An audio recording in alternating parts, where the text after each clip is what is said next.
Frequently asked questions about the NEET exam. सबसे पहला students के दिमाग में ये सवाल आता है कि अगर मुझे नीट क्रैक करना है तो मुझे कोटा जाना पड़ेगा। कोटा क्यों? क्योंकि कोटा में बड़े बड़े एजुकेशनल या ट्यूशन वाले इंस्टीट्यूट्स हैं।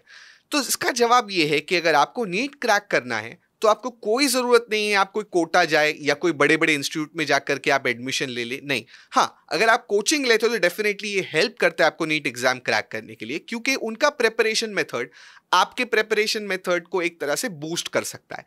पर कोई कंपलसरी नहीं है कि आप बड़ी कोचिंग क्लास में एडमिशन ले। हमने कई सारे ऐसे स्टूडेंट्स देखे हैं जो बिना कोचिंग के भी जिन्होंने नीट एग्जाम को क्रैक किया है।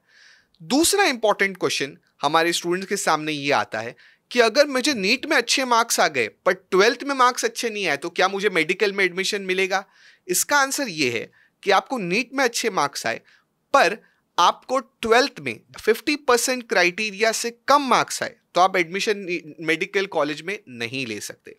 मेडिकल कॉलेज में एडमिशन लेने के लिए आपको नीट का अच्छा स्कोर चाहिए तो चाहिए, साथ में आपको 12th स्टैंडर्ड में 50% मार्क्स चाहिए पीसीबी में। यानी पी होता है फिजिक्स 100 मार्क्स का, केमिस्ट्री 100 मार्क्स का और बायोलॉजी 100 मार्क्स का। इनमें 50% यानी 300 में से आपको मिनिमम 150 मार्क्स चाहिए as an eligibility to get into medical college.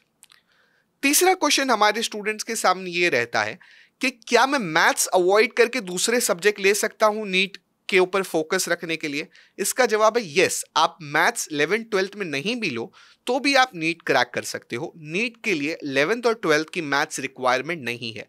बहुत सारे स्टूडेंट्स नीट के अलावा दूसरे सब्जेक्ट्स ले लेते हैं, जैसे कुछ मैंने स्टूडेंट्स को देखा है इकोनॉमिक्स ले लेते हैं, ज्योग्राफी ले लेते हैं, साइकोलॉजी ले लेते हैं। ऐसे सब्जेक्ट्स ले लेते हैं ताकि उनका मैथ्स अवॉइड हो जाए और उनका पूरा फोकस बायोलॉजी, फिजिक्स और केमिस्ट्री पर है। ये एक अच्छी स्ट्रैटेजी हो सकती है टू क्रैक नीट। पर याद रखें, मैथ्स अगर आप 11th और 12th में छोड़ रहे हैं इसका यह मतलब नहीं कि आपका बेसिक मैथ्स वीक हो जाए। Basic maths is very important for NEET examination. चौथा क्वेश्चन हमारे सामने ये आता है कि अगर मैं एक बार नीट में फेल हो गया तो क्या मैं दूसरी बार नीट दे सकता हूं, तीसरी बार नीट दे सकता हूं? बिल्कुल, आप मल्टीपल टाइम नीट अटेम्प्ट कर सकते हैं, पर मेरा पर्सनल रिकमेंडेशन ये रहेगा कि आप बार बार नीट के लूप में ना फंस जाएं। बहुत सारे स्टूडेंट्स एक बार दो बार, कुछ लोग मेरे से पूछते हैं सर मैं चौथी बार नीट दूं क्या, मैं क्लियर हो जाऊंगा? तो मेरा उनके लिए आंसर होता है नो, स्टॉप इट। अगर आप करियर में 2 बार या 3 बार मैक्स टू मैक्स नीट दे चुके हो, नहीं क्लियर होता, कोई बात नहीं, go for the next move.